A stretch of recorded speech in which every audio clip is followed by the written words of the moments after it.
경찰 조사를 앞둔 분들이 가장 먼저 물어보시는 질문, 뭔지 아시나요? 의외로 정말 단순합니다. 변호사 선임 비용, 대체 얼마가 적당한가요? 그런데 막상 상담을 해보면 비용 그 자체보다 훨씬 중요한 게 있다는 걸 깨닫게 됩니다. 바로 이 사건에서 어떤 대응이 필요하고 그 과정에서 변호사가 구체적으로 어떤 역할을 해주는지입니다. 경찰 조사는 한 번 뱉은 말을 되돌리기가 정말 어렵습니다. 그래서 첫 단추를 잘 꿰는 게 무엇보다 중요하죠. 제가 맡았던 사건들을 돌아보면 조사 일정이 갑자기 잡혀서 허둥지둥 연락 주신 분들이 정말 많았습니다.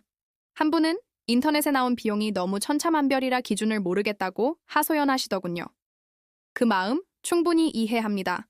변호사 선임 비용의 정가가 없는 이유는 간단합니다. 사건의 난이도, 증거의 유불리, 상대방의 태도, 진술의 위험성에 따라 변호사가 해야 할 일의 양과 깊이가 완전히 달라지기 때문입니다. 그래서 저는 상담할 때 사건의 핵심 쟁점을 먼저 정리하고 의뢰인에게 지금 당장 무엇이 필요한지 파악하는 데 시간을 많이 씁니다. 단순히 진술 준비만 도울지 아니면 수사 대응 전체를 맡아 전략을 짤지를 정하는 거죠. 특히 형사사건의 경우 저희 법률사무소 아시는 별도의 성공보수 없이 사건을 진행합니다. 하지만 상담 때는 늘 솔직하게 말씀드립니다. 비용은 사건마다 달라질 수 있어서 정확한 금액은 직접 상담을 통해야만 알 수 있다고요. 왜냐하면 비용보다 중요한 건 이 사건을 어떻게 풀어갈지에 대한 전략이기 때문입니다. 이건 인터넷 검색이나 지인 조언만으로는 절대 해결할 수 없는 영역입니다. 경찰 조사 단계에서 가장 중요한 건 의뢰인과의 긴밀한 소통입니다. 실제로 어떤 사건에서는 진술을 준비하기 위해 하루에도 몇 번씩 통화하면서 상황을 점검했습니다.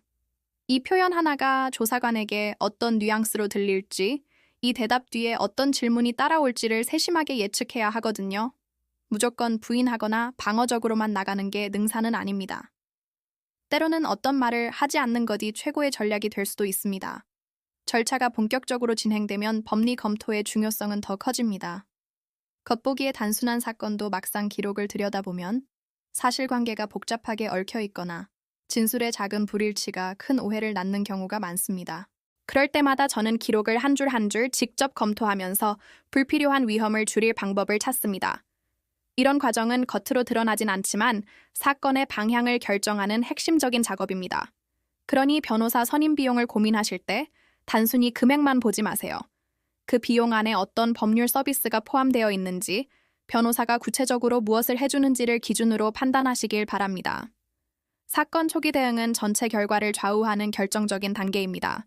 전문가의 도움이 필요한 순간 주저하지 말고 상담부터 받아보시는 걸 권해드립니다. 감사합니다.